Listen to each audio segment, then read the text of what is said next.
What I want to do in this lesson is ask the question of whether or not Mao's Great Leap Forward was a success. Now, as a general spoiler alert, the answer to that question is no, it wasn't.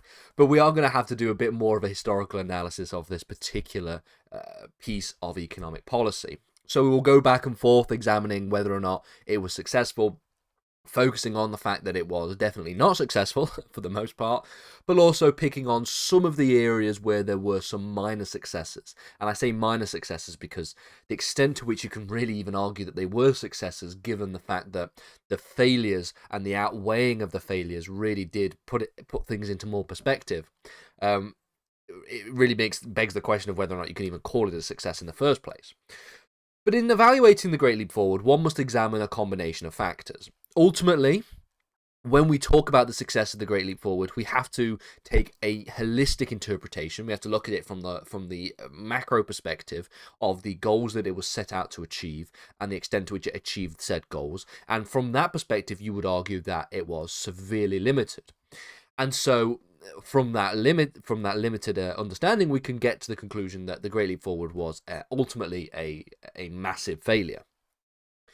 So one cannot understate how limited the successes of the Great Leap Forward were, and it seems almost silly me having a slide here that has the title Successes of the Great Leap Forward, because this is really all we get. We get some small positive changes in the output of some smaller scale projects, and some smaller irrigation projects. Again, possibly a success. There was also a small increase in the output of production for certain key materials. So in the case of steel and oil, you see a very minor output. But given the fact that the amount of work and the amount of effort that was going into the creation of these particular products, the very small output really does not constitute much of a success. But in terms of the goals that were set out, this is something that we can really talk about. And that was essentially it when it came to the actual economic successes. You could maybe come to the conclusion that there were potentially some ideological implications for the success. So, for example, there was the remodeling of Tiananmen Square in Beijing. There was the destruction of a number of ancient buildings and the creation of new architectural establishments. And really, the idea of this was to create something as a propaganda success. And Mao wanted to see the Tiananmen Square in Beijing be as large and grandiose as the Red Square in Moscow. Again, just tying into Mao's inclinations of competition with the Soviet Union. Other ideological implications include this idea of, with there being a complete ban of private property, and with the fact that you have the peasants working in these people's communes, in this communal housing, and sharing food and other resources, you could argue that this was almost like the extent to which communism was being achieved, and it was almost like we have this sort of communist spirit begin to develop within during the Great Leap Forward. And so, with that being said, you could maybe even argue that the majority of the successes of the Great Leap Forward were propagandistic. They were from the perspective of propaganda and the perspective of the ideological implications of the particular projects. In terms of the actual economic implications, you have to make the conclusion that they were failures. Because ultimately, these minor successes were incremental compared to that of the monumental failures. Mao would set incredibly unrealistic targets when it comes to the production of raw materials and industrial materials, and this would create a situation where, in trying to keep up with these unrealistic production targets, people would be forced to work to death. And you could also have to throw into the mix this idea of there being these agricultural problems. You've got all of the problems that we've already spoken about, such as the Four Pests campaign, the Lysenkoism, and the creation of these people's communes, and the over-reporting of grain production, to the extent to which that people would also starve as a result. So you have both of these problems running alongside each other at the same time.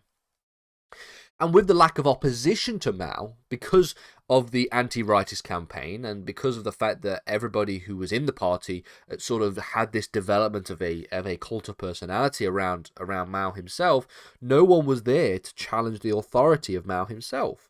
And so essentially leaves his ideas to be unchecked, regardless of how terrible these ideas were.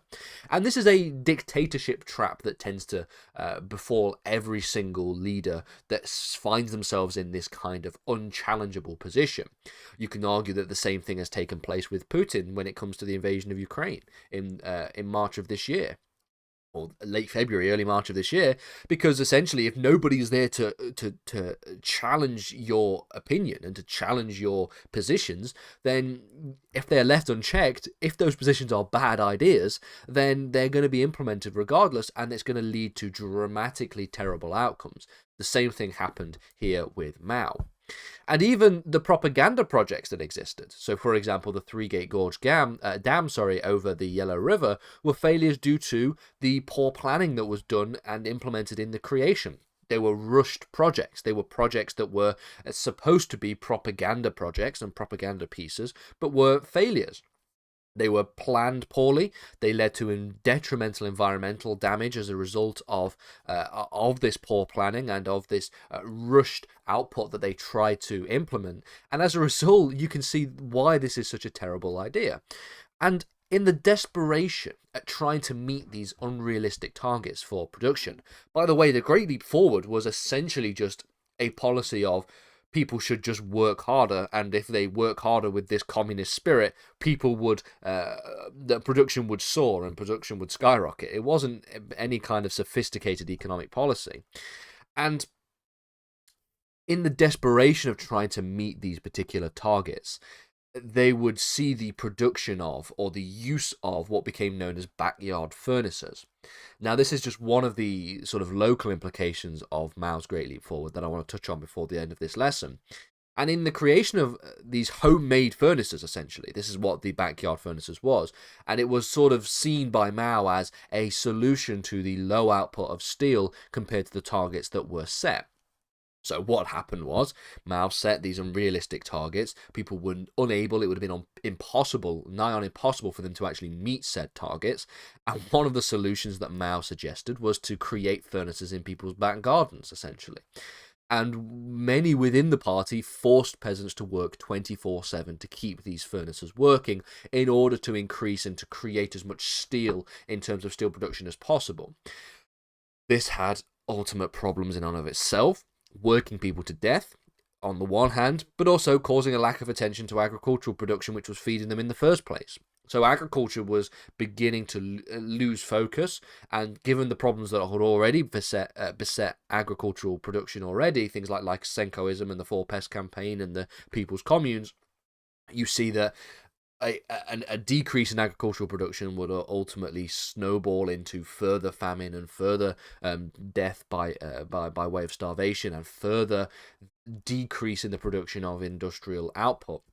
And so essentially, in terms of what the results were of the Great Leap Forward, you can see that industrial production during this period had declined by 40% compared to the 1958-1959 levels.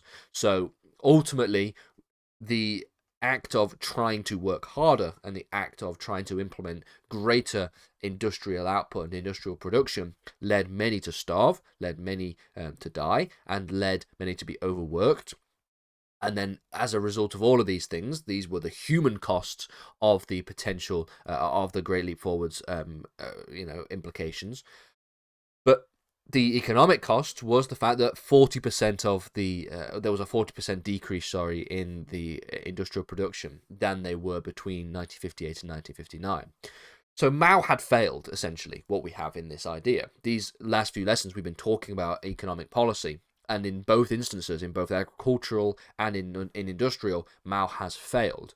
So the next lesson, what we're going to do is talk about what actually was done to remedy the situation. We're going to talk about the Lushan Conference. We're going to talk about the fact that Mao starts to take a step back from the inner workings of government. And then we'll talk about the ways in which the economy was brought back to at least some of the semblance of what it was before these terrible policies. And then after that, we have to focus on how Mao managed to make his way back into the public sphere, which was through the Cultural Revolution and the damage and destruction that had caused in and of itself.